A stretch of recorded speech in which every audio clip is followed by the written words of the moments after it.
Obrigado, Bruno. Primeiramente, parabenizar por esse belo evento. Como vários painelistas comentaram, a importância de também ter, não mais só em São Paulo, os eventos, mas por todo o país. É uma bela iniciativa de vocês. Parabenizar aqui a Bresco por ter sido a parceira. Já aproveito dizer para o meu colega aqui, Antônio, que me sinto muito honrado de poder estar comigo aqui nesses 2 dias. Sei do empreendedorismo que ele tem, do amor que ele tem junto com o Groassi pela Bresco.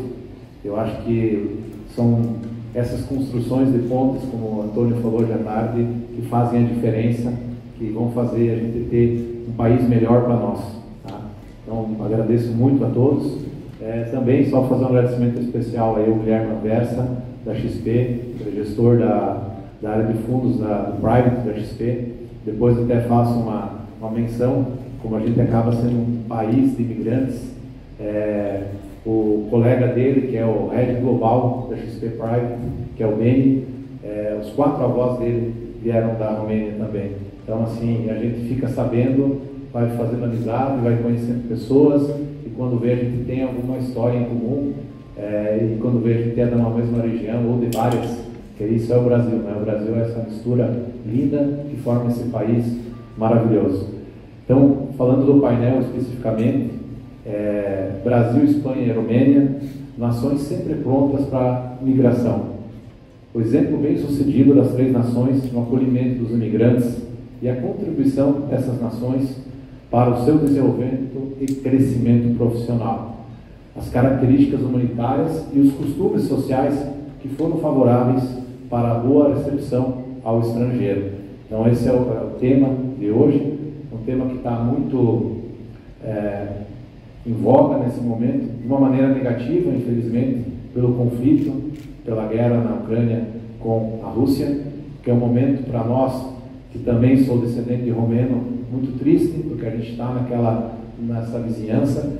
E meus bisavós, em 1930, saíram daquela região, que hoje é o sul da Ucrânia, que na época fazia parte da Romênia, imigrando para o Brasil pelaquela situação difícil daquela região.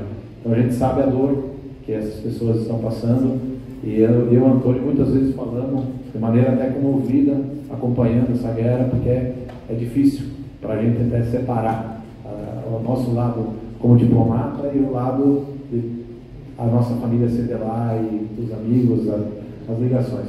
É difícil. Mas também, já que falei do Antônio, vai ser um dos painelistas, né? Todo mundo conhece o Antônio muito bem aqui. Eu sou um grande líder. A gente brinca sempre, o professor, doutor ministro, né? Que é tão engajado, tão apaixonado pela Espanha, tão apaixonado pelo Brasil e, para nossa sorte, tão apaixonado pela Romênia. Vem fazendo um trabalho belíssimo nesses últimos anos. Tivemos a honra de ter a participação da nossa embaixadora, a Monica Michaela Stirbo, no evento, que deixou nós muito alegres e felizes. E também, do outro lado aqui, o Victor Ventin, que eu vou ter que até ler um pouco, porque a biografia é tão grande e seria até uma falta de respeito eu esquecer alguma coisa. Quando eu comecei a ver quem era o Victor, tudo que ele significou, filho de espanhóis que imigraram aqui, e toda a história que ele construiu apoiando a sociedade, realmente comove. Então, o Victor Fernando Oleiro Ventin, tanto cidadão brasileiro como espanhol, diplomou-se em Engenharia Civil pela Universidade Federal da Bahia, cursou Administração de Empresas na Universidade Católica de Salvador, frequentou o ensino fundamental no Colégio Labor, em Vigo, na Espanha, ex-presidente do Fórum Empresarial da Bahia, da Federação das Indústrias do Estado da Bahia, conselheiro da Associação Comercial da Bahia, eleito líder empresarial do Estado da Bahia pelo Fórum de Líderes Empresariais, entidade sediada em São Paulo, presidente da Joana Angélica Administração e Participações, sócio e conselheiro fiscal do Moinho da Bahia e da Parmisa. Com certeza vou ter esquecido algumas coisas também, né? Mas depois o Victor pode complementar na sua apresentação pessoal, mas também dizer que esses 2 cidadãos já foram também condecorados pelo rei da Espanha. Então mostra aí o desafio aqui para mim como moderador, tá do lado de pessoas assim que realmente fazem o bem para a sociedade e que já tiveram seus reconhecimentos pelo governo espanhol. E ontem à noite, Antônio também ficou sabendo da comenda da Ordem do Cavaleiro que vai ser concedida pelo governo romeno. Então, fico muito feliz com o colega, Antônio. Vou passar a palavra para o seu Victor para falar um pouquinho da sua história e, dentro desse tema, Victor, aquilo que você entende do exemplo entre a Espanha, entre o Brasil, que você pode contribuir conosco nessa história da imigração. Muito obrigado. Faço minhas as palavras do cônsul. Repetir todas as pessoas importantes é perder um tempo precioso, porque todos merecem e sempre faltaria alguma. Então, no nome da Abrasco e de seus líderes, eu agradeço por estar aqui e também por ter ouvido palestras tão importantes ao longo do dia. Na verdade, não vou falar de mim, mas vou falar mais do imigrante da minha família, que eu considero o grande homem da família, porque foi o que nos tirou da linha da pobreza e da microagricultura das montanhas da Galícia em 1897, 125 anos atrás. Vida realmente dura e uma capacidade de determinação enorme, coisa que eu já ouvi de vários palestrantes aqui. Todos temos líderes em algum setor. Eu tenho ídolos no esporte, notadamente Ayrton Senna na Fórmula 1, Pelé no futebol, mas tenho um muito forte que é Nadal, justamente por essa determinação que é comum a todos os emigrantes. A dele é superlativa, não existe comparação, mas o emigrante sem determinação, esse não prospera. E eu, como era neto de Daniel, e ele me chamava o menino porquê, porque tudo que ele me dizia eu exigia uma explicação, não me servia apenas isto é, não, isso por quê? Ele disse, por que você veio para Salvador? Eu digo, porque eu era, diz ele, Daniel, porque eu era o 7º filho de uma família de microagricultores e que éramos, por sorte, os que mais tínhamos terra na aldeia, mas ao ter mais terra na aldeia da Galícia significava ter 134 hectares, dividida em propriedades de 60 metros quadrados, um verdadeiro microfúndio, até no máximo de 3 hectares. Então ele disse, quando isso fosse dividido por 7, eu acho que não ia dar nem para comer. Ele disse, então, nós, fome não passávamos. Evidentemente não havia uma abundância, mas tudo bem controlado, permitia comer bem e ainda ter algum barter para trocar por outros produtos nas feiras, que havia 2 feiras por mês na aldeia. Mas, bom, aí satisfeito esse primeiro pedaço, ele disse, olha, a tradição galega, a casa era da filha mais velha. Dividir o resto ia ficar inviável. Então, tentei convencer a minha família que me dessem uma passagem para a América. Eu digo, sim, porque eu tinha ouvido falar muito da América, dizer ele. Eu digo, por que você não foi para a América do Norte? Ele disse, América do Norte, eu não era fluente em inglês, eu era de uma aldeia, tinha professor, mas era para todas as idades, e o mais parecido era o português, porque nós somos da Galícia e a fronteira está a 30 quilômetros da minha casa, e eu acho que eu poderia, entre o que o meu professor da aldeia me ensinou de castelhano, que é o espanhol de hoje, e o que eu sei de galego, eu acho que seria uma terra menos agressiva. Também porque eles lá, a maioria são católicos, tiveram dominação portuguesa, acho que o ambiente será menos agressivo. Então consegui um bilhete para Salvador e é o que eu digo, ele começou a tirar a nossa família da linha da quase miséria. Né? Chegou aqui ano 1897, imagine Salvador no ano 1987. Ele me dizia, foi muito duro, eu só tinha 2 vestimentas, uma no corpo, outra pendurada no prego, porque nem cabide tinha, e trabalhando Hoje seria trabalho escravo, porque trabalhando o único descanso à tarde de um domingo a cada 15. Evidentemente que temos que compreender as pessoas no ano que estão, na época que estão, porque senão iremos para uma confusão total. E ele me dizia, bom, não era mais trabalho do que na microagricultura da Galícia, que aí não tinha nem a tarde do dia, a cada 15 dias, porque os animais e os vegetais não param de solicitar atenções. Então eu digo, bom, então você já melhorou até aí. Ele disse, melhorei pouco, mas melhorei. A resignação e a determinação de um imigrante é fantástica. Ele tira força até de onde não há força. Mas, em poucos anos, ele mostrando o trabalho, ele consegue que o chefe o promova. Naquele tempo, normalmente, viviam todos numa república comum. E ele me dizia, meu neto, eu sobrevivi graças ao feijão e à farinha de mandioca da Bahia. Porque quando a feijoada chegava no último da mesa, só tinha o caldo. E eu tinha que somar esse caldo, que era razoavelmente proteico e tinha bastante ferro, à mandioca para sobreviver. É evidente que quanto mais ele crescia e mostrava determinação e trabalho, mais ele chegava perto da feijoada. Tá certo? Ele ia começando a galgar posições. Não há muito tempo para contar tudo, mas ele conseguiu já montar uma empresa no ano 1914, já registrada na Junta Comercial. Claro, isso já são, já são 17 anos depois que chegou, mas já tinha uma empresa própria. E 30 anos depois, em 1927, ele faz o que todo imigrante tem na cabeça: voltar às origens e voltar bem. E fazer que essas origens também usufruam do seu desenvolvimento. Então ele já faz uma casa, uma boa casa hoje, mas naquele momento era uma casa fora da curva para cima, porque a miséria era absoluta. Os senhores que também são da Romênia sabem bem disso, porque eu depois tive o prazer de visitar a Romênia várias vezes.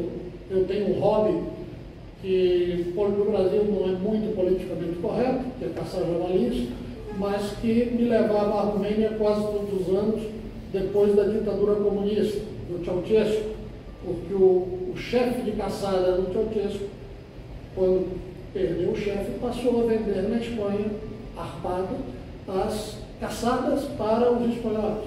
Então nós íamos e conhecíamos o rural da Romênia, que se parecia ao rural da Espanha, mas como ela vinha do comunismo, a Espanha já tinha saído um pouco pior, bastante pior. Uma comunidade rural de 50 casas só tinha uma bomba de tirar água para todos, um frio infernal, mas a evolução. Isso mostra também a capacidade de evolução da Romênia, que hoje está se aproximando a passos largos dentro da Comunidade Econômica Europeia. Mas, naquele momento, o retrato, e a mim, também me fez ser um anticomunista, se sou algo, porque mostrou que aquele regime não levou a nada bom. Ele voltou, o meu avô, à Galícia e conseguiu levar recursos suficientes para comprar a distribuição de energia em 3 municípios, o nosso e 2 ao lado. E uma geradora, que ele disse que era alvo do negócio, uma geradora, a água, que gerava energia suficiente para todos esses 3 municípios e ainda vendia 80% para a rede, ou seja, e ele disse, isso era o que era, digamos assim, o coração do negócio. E eu disse, senhor, e o que você tinha no Brasil? Não, eu deixei minha fábrica alugada a meus 3 diretores. Ok. Diz ele, era céu de brigadeiro, era mar de almirantes, tudo correndo às mil maravilhas, e ele já fazendo projeções para ir com o dinheiro da geradora que sobrava e comprando municípios para se aproximar dos grandes centros. Redondela e depois Vigo, que está a apenas 21 quilômetros da nossa aldeia. Bom, mas os professores ensinaram que o nosso mundo está mudando a cada 3 meses e de maneira surpresiva, ou seja, por surpresa. Mas no ano 29 também houve uma grande surpresa. E o mar de Almirante e o Célio Brigadeiro, de uma hora para outra, virou a mais pesada tormenta. O craque da Bolsa de Nova York, que todos já ouviram falar, gera colapso indireto na empresa brasileira. Por quê? A empresa brasileira era de café e de massas alimentícias. A farinha naquele tempo, a Bahia não tinha moinho de trigo, éramos tão atrasados que importávamos a farinha. Resultado. E o café era uma commodity já naquele tempo cotada em dólar. Ele dizia: meu neto, eu saí para a Espanha e eu devia apenas 20% do meu estoque de café e 20% do meu estoque de farinha. Tudo demais era meu, então a empresa, no ramo de alimentos, não tinha por que ir mal, a não ser que graves erros acontecessem. Por quê? Porque era algo estável, se toma café e se toma até hoje, se come massas e se come até hoje. Então não havia essa mudança que estamos vivendo, mas ele disse: mas tudo mudou de uma hora para outra. As commodities caíram a 10% do valor. Então, de dever 20% de minhas existências, eu passei a dever 200%. E sem saber, porque ele não tinha e-mail, nem WhatsApp. As cartas duravam 30 dias ou mais para chegar. E também, quem estava aqui gerindo, não ia colocar por escrito numa carta a pior notícia da maneira mais crua. Ia tentar ver se dava jeito, certo? E claro, infelizmente não deram jeito, deixaram de pagar impostos, as dívidas com os bancos se tornaram dívidas financeiras com juros acrescidos e mora acrescida, e a empresa aqui, quando ele já soube, já foi: olha, a empresa já era. Bom, aí mostra a segunda grande determinação do imigrante. Ele disse: eu não vou permitir que meu nome seja manchado por uma concordata ou por uma falência. Vendeu tudo que tinha na Espanha, junto com os sonhos, toda a distribuição de energia, que por acaso era o município ao lado do nosso, é o maior índice pluviométrico da Espanha, ou seja, a geradora de energia dele continua até hoje gerando no mesmo lugar e teria pouquíssimas chances de dar errado. Tá? Porque se você está ao lado do município de maior índice pluviométrico da Espanha, seria difícil faltar água. Mas tudo bem. Ele vende tudo que tem lá, chega aqui, paga ao governo e a bancos e reassume seu negócio. E vira imigrante de novo. Porque ele vira de novo, ele começa a dizer: não, eu vou vencer de novo. Já nesse momento ele traz um filho de 14 anos para ajudá-lo. Naquele momento, mesmo o jovem menor não era trabalho escravo, não tinha essa conotação, e ele ajudou o seu pai e a si próprio, porque afinal de contas era a família que estava ajudando. Então, recupera a empresa e vou de novo pular, porque senão vou tomar o tempo dos senhores e vai ser demais. De novo, entro eu em 1970. Meu avô já estava aposentado, a empresa ele já havia dividido entre os filhos, mas ele não estava satisfeito com a guerra por liderança que havia surgido entre os filhos. A típica disputa familiar que liquida muitas empresas e que os professores sabem perfeitamente como é. Então ele não estava conforme. Ele disse: eu entreguei o Café América em primeiro lugar a vocês, entreguei o Macarrão Brasil em primeiro lugar do Estado a vocês, e vocês estão em quarto lugar no café, estão em quinto nas massas, e você... Mas a guerra entre eles era superior ao cuidado na empresa. E meu avô dá a terceira grande cartada da vida dele. Bom, espero me formar, e na semana seguinte à minha formatura, convoco uma reunião familiar. Eu sem saber de nada. Na reunião familiar, ele diz isso a eles, aos três: vocês estão brigando, levando a empresa, estão na pessoa física em situação confortável, porque tem imóveis e tal, e vivem nessas regras, mas a empresa, eu não doei a vocês, a cada um de vocês, 30% da empresa para isso. Estou informando agora que os 10% eu dou para o meu neto, e eu quieto. E que vocês vão ter que dar 5%, porque o meu neto não vai entrar na empresa com menos do que nenhum de vocês. Bom, conflito, né? Mas o poder de um líder naquela época era suficiente para dizer: olha, isso também é mulher Maria. Se vocês não fizerem, eu deserto vocês no resto dos imóveis e no que temos. Foi logo, eu digo nisso aqui, eu queria ser engenheiro, eu estava pensando em como ser engenheiro. Bom, não havia saída, a carga de responsabilidade. E ele disse: isso na semana, se ele chamar. Mas aí vem a. Mas Daniel, como é que. Meu pai, Daniel, diziam os sucessores: como é que eu vou saber se ele vai gerar? Ele: pior que você não vai ser. Bom, eu sei que era uma cartada brutal, era a única que ele tinha, porque eu era neto único, mas era brutal. E também jogou sobre mim uma responsabilidade que não me permitiu fugir dela. E que foi o elo motivador, também a determinação que me levou a trabalhar talvez mais do que trabalharia, abandonar a vida do bem bom e dedicar-me à empresa, porque eu também gostava de meu muito. E eu digo: eu não posso deixar esse amor falhar desse jeito. Eu tenho que honrar a expectativa dele, pelo menos mostrar que é possível. Bom, para engenheiro, vi que os números da empresa financeiramente não eram ruins, que mercadologicamente estava desatendida, mas que fazia bom produto, mantinha umas certas qualidades importantes, e me dediquei efetivamente, a terceira vez, como um imigrante novo, a recuperar tudo. Claro, eu já com muito mais sorte, com muito mais conhecimento, já engenheiro, já fui para...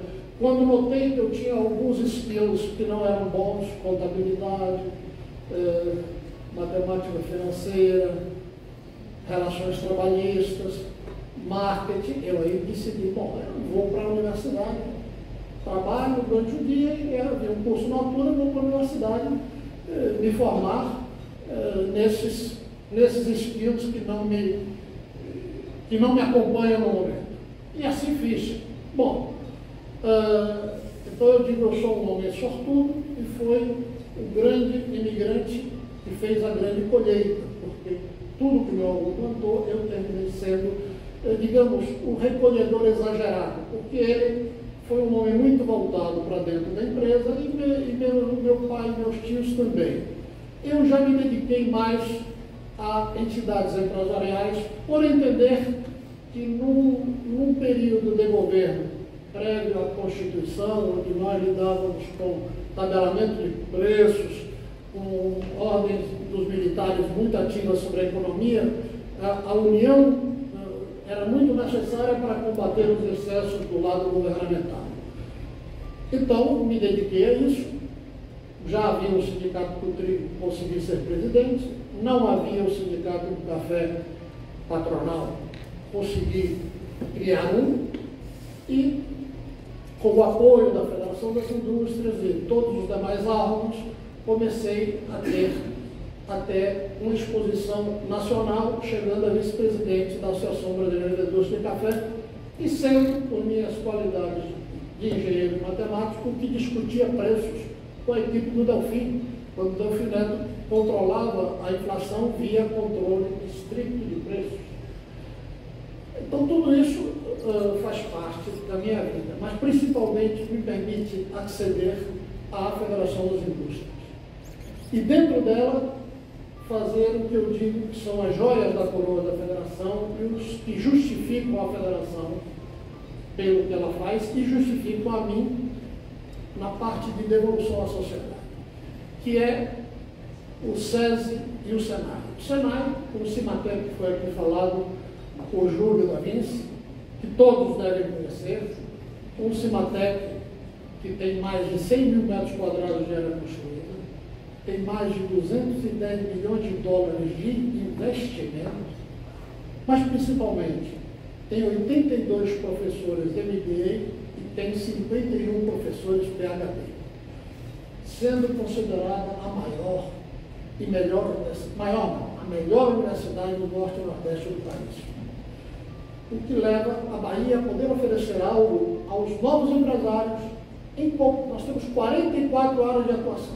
Dificilmente você encontrará algo onde a empresa não possa se apoiar. Clientes nossos, só para Petrobras, Shell, Repsol, Vale, Dalquímica, Daimler-Benz, Siemens, Bosch, Xerox, Embraer, Volkswagen, Renault, Ford, claro, saiu, mas foi grande, Pirelli, Firestone, Bridgestone, Electrolux, ou seja, as grandes empresas brasileiras estão lá. Temos 2 supercomputadores para fazer projeções. A Petrobras usa e a Shell para determinar se uma explosão que eles provocam no subsolo marinho gera probabilidades de existência de petróleo ou não. Ou seja, tudo o que você puder imaginar. São os 2 mais avançados da América Latina e a Petrobras é a nossa maior parceira, porque ela usa, junto com nossos técnicos, nós temos 82 MBA e 51 PhD, onde você encontra, digamos assim, um país subdesenvolvido, numa economia que é a 7ª ou 8ª do país. Onde é que você encontra isso? Mas isso foi criado por José de Freitas Mascarenhas no primeiro ano que assumimos a federação. E eu era seu primeiro vice-presidente. E fui primeiro vice-presidente em 3 gestões de Mascarenhas, em uma gestão de Jorge Lins Freire, que foi presidente do BNDES, que foi presidente do Banco do Nordeste do Brasil. Ou seja, eu aprendi muito com pessoas muito qualificadas. Eu certamente fui, depois deles, fui presidente, eu era o menos qualificado desse trio, mas todos tivemos uma qualidade importante. E aí eu me incluo sem falsa humildade. Foi investir no projeto Senai Cimatec como se fosse nosso. Nós não dissemos isso de Mascarenhas, nós vamos fazer agora um novo, não. Nós vamos levar esse ao máximo que pudermos. Por quê? Porque a Bahia precisa de conhecimento. E essa foi a nossa grande realização. Já estão avisando o tempo, eu sei que até o governador Jacques Wagner já me disse uma vez que quando eu pego o microfone eu não solto, mas eu prometo soltar breve. A outra parte é o SESI Bahia, que é o SESI e o SENAI e o IEL são 3 apêndices da federação. São o chamado Sistema S. Então, quem é presidente da federação é presidente do Estado. O SESI, temos hoje 10 escolas gratuitas para 8.873 alunos, filhos de trabalhadores da indústria, 368 professores, sendo 5 escolas em Salvador e 5 escolas no interior da Bahia. Isso também faz parte do que eu chamo a joia da coroa. Sem educação não há salvação para povo nenhum, e menos para nós que temos 42% de analfabetos. Então, isso aí foi ideia fixa, foi aquele foco, até excessivo, mas foi aquele foco. Eu me lembro que eu dizia, eu fiz uma escola para 1.500 alunos gratuitos do SESI na minha gestão. Se todos os presidentes da FIEB tivessem feito 1.500 a cada 3 anos, nós hoje não teríamos 8.000, teríamos 30.000 vagas. Mas, cada um faz o que pode e no momento que pode. Só que nós continuamos em expansão, a lição ficou e nós continuamos em expansão. Então, isso é o que eu digo. E no IEL, nós colocamos becários, nós colocamos estagiários nas indústrias, requeridos pelas indústrias. E depois, provavelmente, vão se tornar Empregados, por quê? Porque as indústrias vão testar 1, 2 ou 3 e vão escolher o melhor. E nós servimos dessa base, dessa intermediação, até para que as leis brasileiras não possam punir as empresas e sejam de fato estagiários e reconhecidos. E fazemos parte da EJA. O que acontece? Para mim, eu falo nisso, primeiro, os senhores devem saber, principalmente no Sinapé. Mas segundo, porque é uma honra que o filho de galego das aldeias, com 8 apelidos galegos, muito obrigado.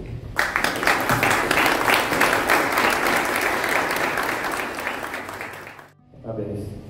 Agora eu vou passar aqui a palavra para o Afonso Antônio, contar um pouquinho do ponto de vista dele, que também é galego, brasileiro, e com o coração também um pouquinho lá na Romênia também, já na visão dele, para se apresentar um pouco, para depois a gente ir para as perguntas. Boa noite a todos, já os cumprimentei, então eu vou direto no pronunciamento, tentando conter minha emoção diante do que eu ouvi do meu querido Vitor Bentinho, porque lembra muito a história do meu avô, um galego também que veio para o Brasil fugindo da miséria, e a miséria era tão grande que ele não pôde vir a Salvador, ele foi para Belém do Pará porque a passagem era mais barata. Foi a primeira migração que houve de galegos para o Brasil. Depois eu tomei conhecimento pesquisando lá pela Galícia. Bom, como eu cheguei à Romênia passando pela Espanha, a Romênia foi um presente que a Espanha me deu. E como eu cheguei à Espanha resgatando a história do meu avô, eu me lembro bem que quando eu ganhei uma causa razoavelmente expressiva, ao invés de aplicar a XP, eu apliquei no IE, do Instituto de Empresas. Uma aplicação cara, danada, mas valeu a pena, porque mudou a minha vida. Eu fiz um curso que na época era considerado o melhor do mundo, na modalidade Blender. E em 2014 fui para a Espanha 14 vezes, 2015 12 vezes, sempre ladeado da minha querida esposa. E na Espanha eu conheci uma pessoa que me ajudou muito em termos de orientação, chama-se Santiago Nigues. Não era presidente na época do IE, ele era reitor, hoje é presidente. E quando eu entreguei a ele uma revista que falava sobre negócios e oportunidades no Brasil, muito envergonhado, muito tímido, porque ele sempre cercado de muitos alunos, ele é uma pessoa muito importante na Espanha. Ele parou, olhou a revista, me mirou e disse: olha, não se afaste desse caminho. E eu falei para ele: tudo bem, não vou me afastar não, mas o senhor pode me ajudar? Ele falou: como? Eu falei: o negócio é o seguinte, eu escrevi para essa revista, mas eu estou querendo lançar uma revista, mas eu não tenho credibilidade com as pessoas aqui na Espanha para sair batendo de porta em porta e convidando o presidente de Iberdrola, o presidente de Santander, presidente não sei o quê. Então, o presidente mais acessível que eu tenho aqui é o senhor. O senhor pode dar entrevista? Eu posso, com o prazer.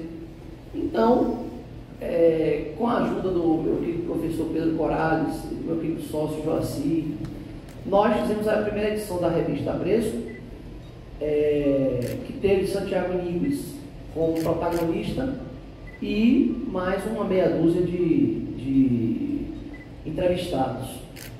Bom, eu costumo dizer que a primeira edição eu implorei para as pessoas dar entrevista, na segunda a gente já não precisava implorar, na terceira começaram a implorar para dar a entrevista para Apreço. Nós já tivemos pessoas célebres dando entrevista e situações muito interessantes, como por exemplo, na mesma edição, a Semi Neto e Rui Costa dando entrevista e competindo politicamente nas eleições. Tivemos celebridades com o meu amigo Rubens Cadim, que está aqui, que já nos deu a honra de nos dar entrevista, um grande investidor nessa cidade, nesse estado. E assim eu tive a sorte de ser condecorado pelo rei da Espanha com a condecoração chamada Isabel a Católica, que é geralmente destinada a chefes de Estado. E isso começou a me abrir portas, graças a Sua Majestade el Rei Felipe VI. Uma delas foi um convite para servir a Romênia. E eu pedi apenas para o embaixador da Romênia conhecer a noiva antes de casar. Ele me falou, pode conhecer a noiva. Eu peguei um avião, fui para a Romênia, pesquisei profundamente a Romênia. Fiquei encantado com a Romênia. Reza a lenda que as romenas são muito bonitas. Então eu já tive o primeiro problema em ser cônsul. Eu não sabia que era tão difícil ser cônsul. O primeiro problema foi doméstico. A minha querida esposa já não gostou dessa viagem. Só que eu voltei, eu costumo brincar com ela, eu voltei apaixonado por todas as mulheres da Romênia, todos os homens da Romênia e todas as crianças da Romênia. Eu voltei hipnotizado pelo país, pela sua história, uma história de sofrimento, uma história de muita superação, 30 anos de comunismo terrível. A ditadura comunista é muito pior do que qualquer outra. E fiquei sensibilizado e disse a Deus, eu não posso declinar dessa missão. E não tendo eu o direito de declinar dessa missão, comecei a me dedicar à Romênia e ajudar as pessoas. O trabalho do cônsul, eu costumo dizer, chega a ser poético, porque ele ajuda muito as pessoas. Não sei se os senhores sabem, Pablo Neruda foi cônsul honorário do Chile, na França,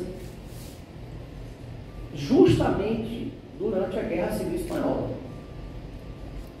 E ele salvou mais de 2.000 vidas de espanhóis, porque ele era bem conectado, era respeitado, ligou para um amigo, chamou outro, se reuniu aqui, acolá e conseguiu dinheiro para fretar um navio.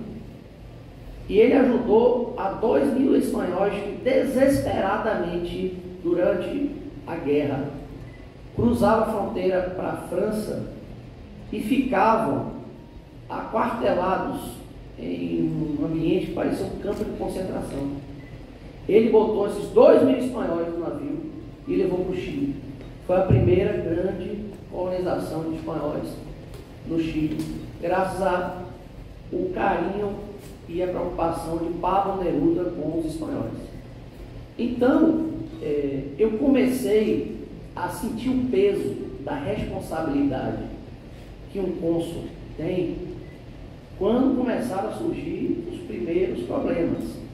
O primeiro grande problema foi um veleiro que surgiu em águas territoriais brasileiras, à deriva, com um romeno morto há muitos dias.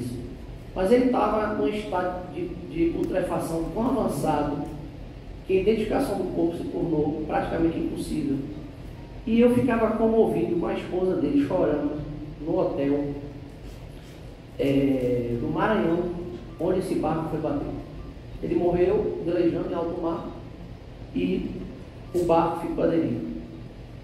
Isso era plena Covid e a coisa foi tão feia que até a secretária do advogado que eu contratei para ajudar nessa operação morreu de Covid.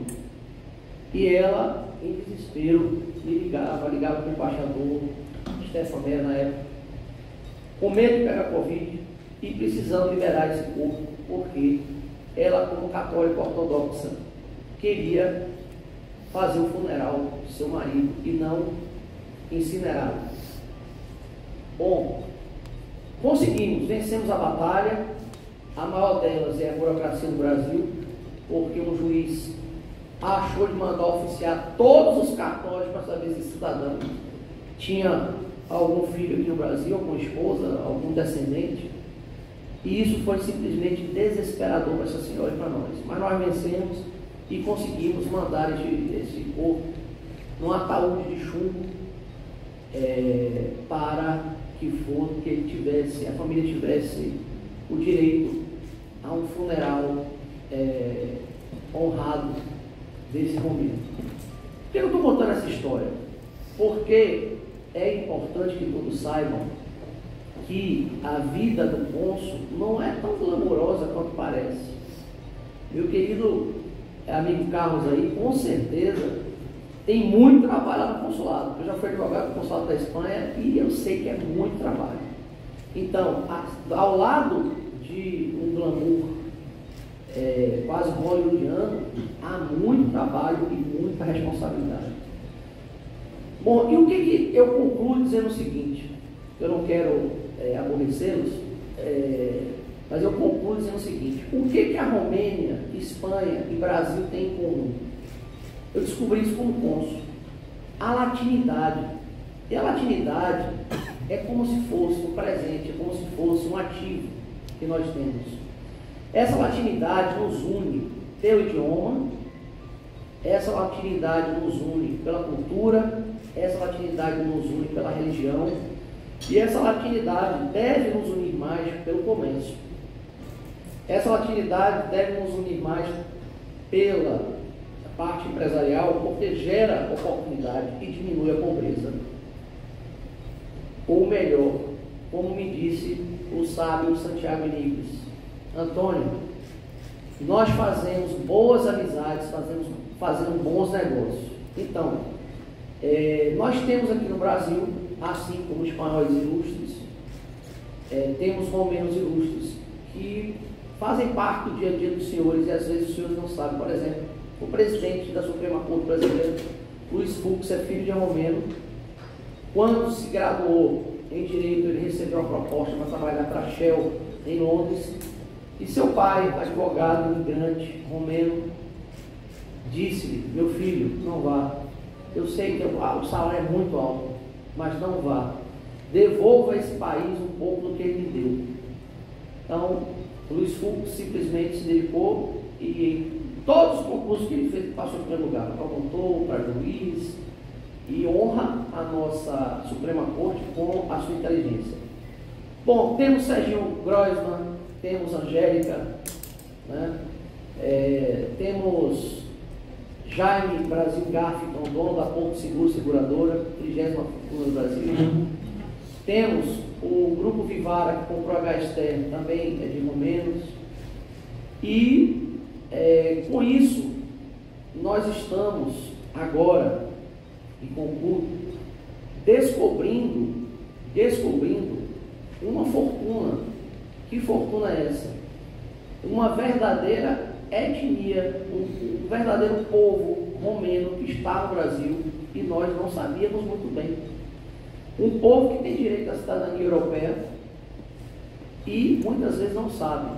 Então, é um trabalho, se por um lado árduo, tem um lado bonito da generosidade de um país que resgata a história de seus concidadãos, dando-lhes a oportunidade de se reaproximar de suas origens através de uma cidadania europeia que vale muito. Eu concluo dizendo o seguinte: o passaporte romeno hoje, para quem se diverte com isso, dê uma olhadinha no Passport Index, é um aplicativo. Tem cotação de passaporte como se fosse cotação de dólar, euro.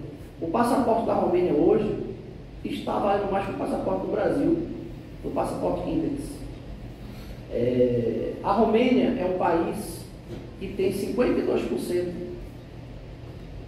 de romenos na folha das empresas do Vale do Silício. A Romênia tem a melhor internet do mundo. A Romênia tem o grupo Stefanini, que é um grupo brasileiro de tecnologia que se instalou lá e tem 3 mil empregados, faturou $1 bilhão no ano passado, e da Romênia partiu para outros países, 41 países agora. Eu convidei o Marcos Stefanini para estar aqui, mas infelizmente ele não pôde. Então, eu agradeço aos senhores a oportunidade de poder falar um pouco mais do país que eu represento e dizer que só cheguei na Romênia passando pela Espanha e estudando muito. Se não fosse a educação, eu não teria tido essa oportunidade. Então, por isso que eu estou aqui colaborando com o meu amigo Bruno nesse projeto social dele muito bonito, porque é uma das formas de se alcançar o êxito, estudando. Bom, eu agradeço a minha esposa, que sempre esteve do meu lado em todas essas aventuras, e digo a meu querido colega aqui que estou muito feliz com a presença dele, se deslocou de Santa Catarina para prestigiar o nosso evento, e que me ajuda muito, porque já tem muito mais tempo que eu nessa função consular. Nós somos 2 cônsules gerais que nos dedicamos muito ao país que representamos. Obrigado.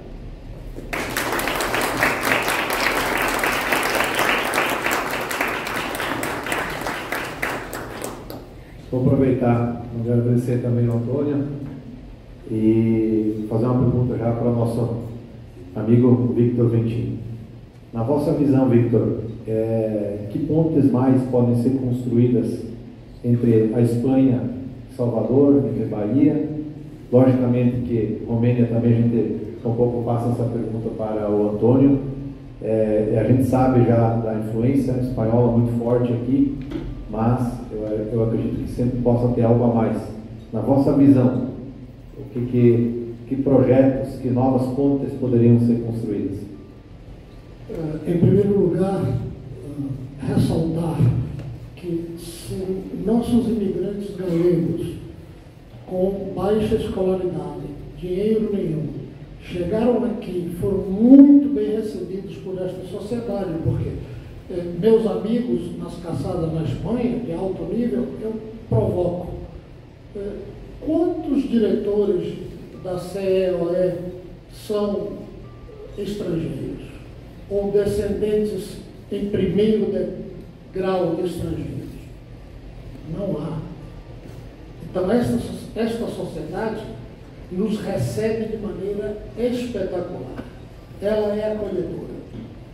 Certo? Então, isso foi algo que eu não disse. E nós já temos algumas empresas espanholas aqui na área eólica, a própria... Temos aqui um expoente catalão e espanhol da Prima, com inversões pesadas no nosso estado. Os exemplos são vários. Na verdade, é dizer a Coelba. Na verdade, a Coelba, o que eu estou dizendo aqui, eu disse na Câmara de Comércio de Madrid ao presidente da Coelba. Os senhores não têm por que ter medo de ir para a Bahia. A Bahia tem a sua mesma religião. A Bahia, quase todo mundo entende o espanhol. Então, e ele foi até interessante, ele teve o detalhe de convidar-me para ir jantar na Iberdrola. O que foi assim surpresivo, porque não estava no programa. Eu já tinha um programa, digamos, de menos categoria que esse. Então, é o que eu digo sempre, tanto quando fui presidente da FIEB, que recebi vários grupos de empresários espanhóis, venham porque esta é uma terra ibérica, ela é uma extensão. Se não é completamente espanhola, é porque o Tratado de Tordesilhas limitou nas 400 milhas.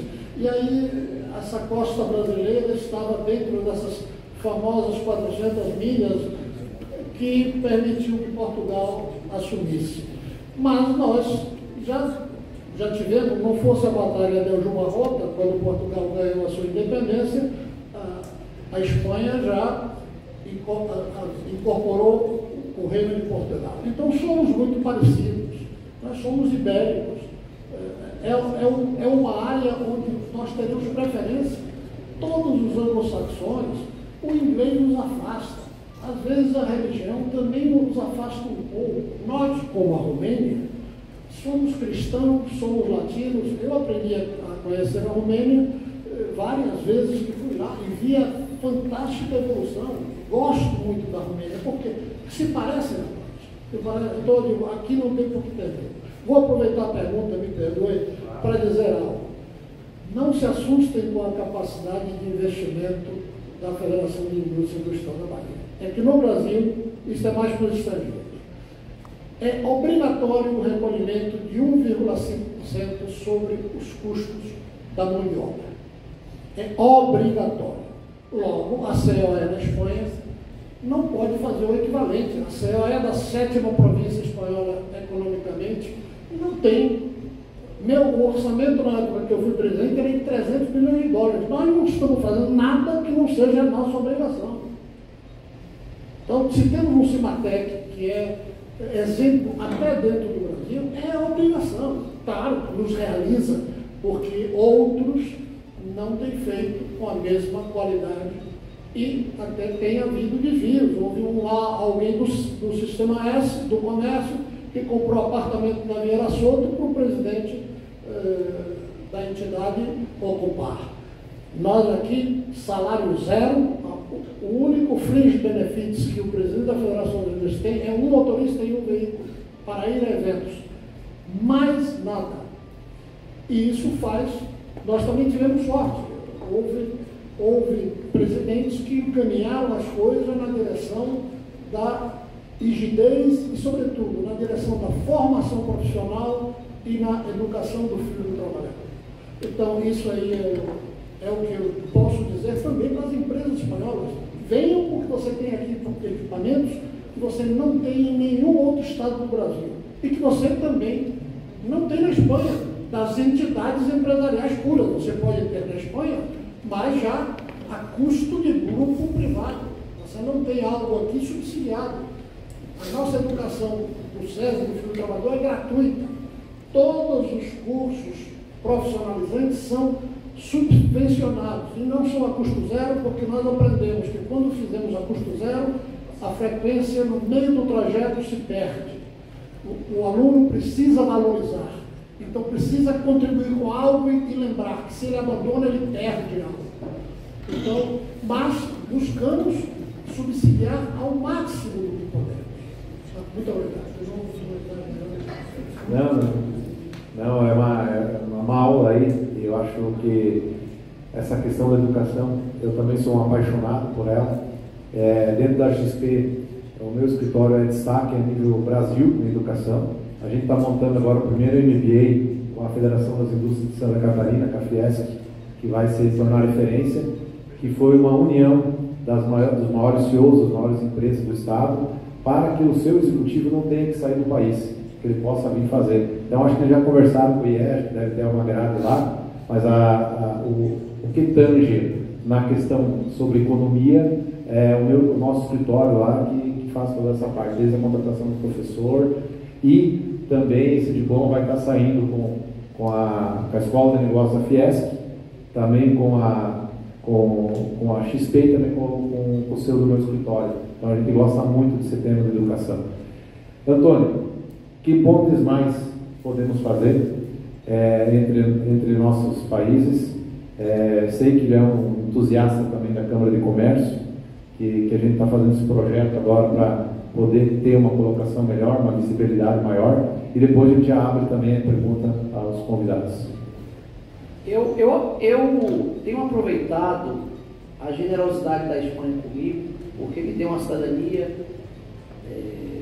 me deu um filho e me deu um bom currículo para ofertar isso à Romênia. A Romênia já é muito próxima da Espanha, mas eu tenho tentado aproximar ainda mais. Nós temos 1 milhão de romenos aproximadamente morando na Espanha. O presidente Klaus Johannes, nosso presidente que foi tão generoso comigo, foi o primeiro chefe de Estado a se solidarizar com o rei da Espanha quando do debate sobre a independência da Catalunha, um debate bem desagradável, e nós estamos agora com a ajuda da Câmara Espanhola, Câmara Oficial Espanhola no Brasil, através do Alejandro Gomes, que é o seu diretor executivo, nós estamos colocando a Câmara de Negócios da Romênia dentro da Eurocâmaras, o que é uma oportunidade singular, né? A Eurocâmara está a Câmara de Comércio da Espanha, está a Câmara de Comércio da França, está a Câmara de Comércio da Alemanha, que é fortíssima, talvez a mais forte de todas, e assim eu tenho feito o que posso para ajudar nesta aproximação através dessa ponte que passa pela Espanha. Concluindo, nós temos já algumas empresas romenas vindo para o Brasil, sendo muito bem sucedidas, é exemplo do grupo Alexandrion, que fabrica bebidas finas, e eu tive a oportunidade de nos apresentar a Pepifar, os maiores importadores de bebidas do Brasil, e Pepe simplesmente compra navio inteiro. Eles estão muito felizes. Eles fabricam, talvez para mim, a melhor champanhe do mundo, ou espumante, como queiramos chamar, a Heine, que é a bebida oficial dos eventos da presidência da Romênia e da Casa Real, da Família Real. Eu não conheço uma melhor, e nós já estamos agora com a Heine em Salvador, graças a essa ponte que fizemos, né? Então, eu me valho da generosidade da Espanha para ajudar como posso nessa ponte com a Romênia. Perfeito. Perguntas, por favor?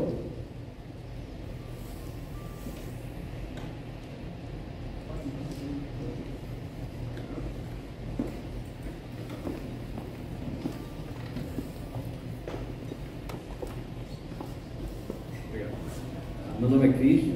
Primeiramente, agradecer ao Dr. Pérez pelo esse incrível evento, né? Direto eu falo com meu pai e meu irmão, quão pouco existe isso aqui em Salvador, e a gente é muito carente de ter esse tipo de conversa de alto nível. E minha pergunta vai para o Dr. Vitorino, né? Vitor. Fiquei muito emocionado com sua história, porque relembra um pouco da história de meu avô, que veio da Alemanha depois da Segunda Guerra, o filho mais velho, e tentar a vida aqui na Bahia, né? No caso, ele veio para Sergipe primeiramente, depois da Bahia.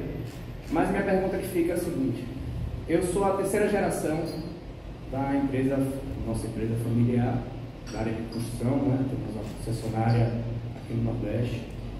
E a pergunta que fica é: o que é que eu, como a terceira geração, deveria ficar atento, e também a geração atual, junto com a minha geração, para que essa sucessão familiar, essa passada de bastão, seja algo que, vamos dizer assim, não seja sucesso, né? Seja um sucesso. Quais são, no caso, as que devem ficar atentos? Evidentemente não há fórmula mágica. E essa mudança de geração de uma empresa é o que leva em maior percentual à mortandade de empresas. É difícil retirar o familiar dos atritos comerciais. Dependendo do tamanho da sua empresa, o ideal era profissionalizar. Se a profissionalização pura não é possível, evidentemente vocês têm que fazer uma triagem e escolher dentre os sucessores o que melhor característica tem o profissional e apoiá-lo. Sei que é difícil, porque cada rama familiar vai querer privilegiar a sua, mas realmente você está num conflito sério. Por isso, talvez eu dei tanto valor ao meu avô, que ele faleceu menos de um mês depois da tomada de decisão. Então eu não pude falar várias coisas aqui, porque o tempo não permite, e às vezes também não cabe. Mas, efetivamente, é só tomar uma decisão drástica. E vocês têm que escolher bem quem vai sucedê-los, certo? Mas também tem que acolher bem o sucessor. Por quê? porque tem que ser apoiado por todos, senão não dá certo. Eu consegui, e meu pai e meus tios saíram de fato da empresa e só voltavam quando eu chamava. E eu procurei trazê-los, mas eles cumpriram o que o líder da família havia dito, para evitar essas interferências que sempre criam problemas para a empresa. É difícil, o Galego diz também muito propriamente, que mande um, mesmo que mande mal. Ou seja, as duas cabeças, as três cabeças da empresa não funcionam bem. Que mande um, mesmo que mande mal. Então, tentem escolher profissionalmente e tenham sorte. Um breve comentário dentro de todo esse contexto nosso aqui de falar das relações entre Brasil, Espanha, o imigrante, a retribuição da Espanha ou do Brasil em todo esse relacionamento, porque é uma troca, né? É uma troca, né? Então, só um breve comentário que eu acho que é um momento bacana de se fazer. A base de tudo é a educação, né?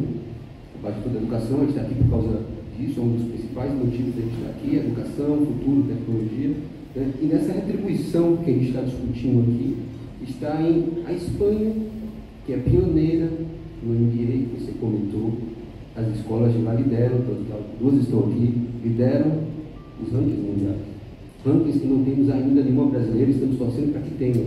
Então, a partir dessa troca e dessa relação, né, entre enxergar algo e mirar ser algo melhor, que é o que o Brasil tem que fazer com as escolas da Espanha, a Espanha vai estar dentro, mas ainda de Salvador agora, graças ao senhor cônsul, nos introduziu e nos sugeriu uma parceria com o Instituto Cervantes, e aí vai começar aqui em Salvador com a turma de AMP, que é um curso de administração avançado, que alguns chamam de MBA avançado, porque ele é mais sênior.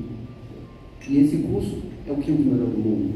Então, fomos abraçados aqui, eu estudei na Espanha, voltei para o Brasil, fomos abraçados pelo consulado, abraçados pelo Instituto Cervantes, por empresários espanhóis que estão nos procurando, e é uma tentativa da Espanha retribuir em todo esse processo, esse acolhimento que a Bahia teve, que o Brasil teve com o imigrante. Então, vem a Espanha, contribui para as lideranças, ajuda ao Brasil a ir para outro patamar. Então isso é bacana, eu só queria fazer essa menção do AMP da IE aqui. Vitor, você também mexeu muito comigo, porque filho de imigrante galego também. Meu pai também veio para o Brasil como imigrante, foi trabalhar no fundo da padaria, dormiu na padaria. Aquele descanso, quando ele tinha 15 dias de descanso, era para descansar no Hospital Espanhol, aí ele ia fazer manutenção nesse dia de descanso, dentro do Hospital Espanhol, trocar um fio, fazer uma pintura, era o descanso dele. E chegou a montar uma empresa depois de ser empregado de algum lugar, de alguns armazéns. A pergunta que eu faço é o momento que eu estou vivendo. Hoje a empresa, meu pai 22 anos de morto, eu venho segurando a empresa e hoje eu estou com meus 3 filhos dentro da empresa. Percebendo que cada um com a sua percepção dentro da empresa, cada um se destacando em cada setor e em comum acordo complementando o outro. Mas um problema para mim no futuro, quem vai ser o líder? Apesar que eu já identifiquei quem está puxando a empresa, até mim mesmo, hoje, o dos 3 filhos. Lhe pergunto, a sua geração já pensou, você que tem filhos também, o que é que você já pensou como liderança no grupo? Já planejou no futuro do seu grupo, da sua empresa, dos seus negócios? Certo, eu tenho 3 filhos e já fiz 3 empresas onde cada um deles é presidente para que...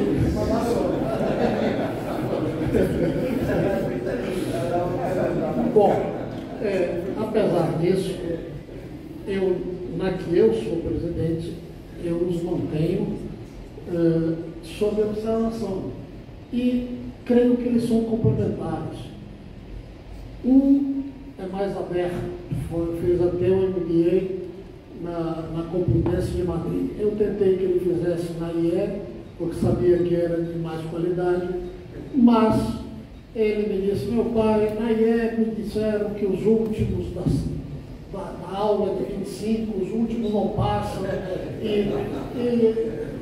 nível curva de Gauss. E eu digo: eu acho isso ótimo. Ele disse: mas eu não. Bom, somando-se prós e contras, eu sucumbi a que ele tivesse mais hispanidade e que passasse lá um ano. Eu fiz que ele passasse um ano na Inglaterra para melhorar o inglês, fazendo um curso normal, e que ele fizesse o MBA dele na Espanha. Ele me disse: meu pai, olha, a Complutense é mais à esquerda. Eu digo: é para mim um pouquinho gosto, são os que ensinaram Maduro a conduzir a Venezuela. Ele disse: mas você sempre disse que é bom a gente saber como o inimigo pensa. Eu digo: você me ganhou, você é sabido, viu? É, por acaso, Daniel, o mesmo nome de meu avô. Então eu sucumbi a que o Daniel fizesse na Complutense, com a expectativa essa de que você vai ser mais plural, vai ser mais aberto, vai entender. Ele disse: mas meu pai, cheguei lá e os 25 da minha aula eram metade do Banco Santander, metade da Bankia. Era tudo banqueiro, era tudo diretor de banco. Então eu disse: então você aí evoluiu um pouco, quem sabe evoluiu. Mas a vida é assim, eu acho que você tem que observar. Eu observo em meus filhos qualidades diferentes. Por sorte, muitas complementares. Se eles quiserem juntar tudo, e eu até ensinei a eles, aliás, professores, hobby, eu me esqueci de falar de hobby.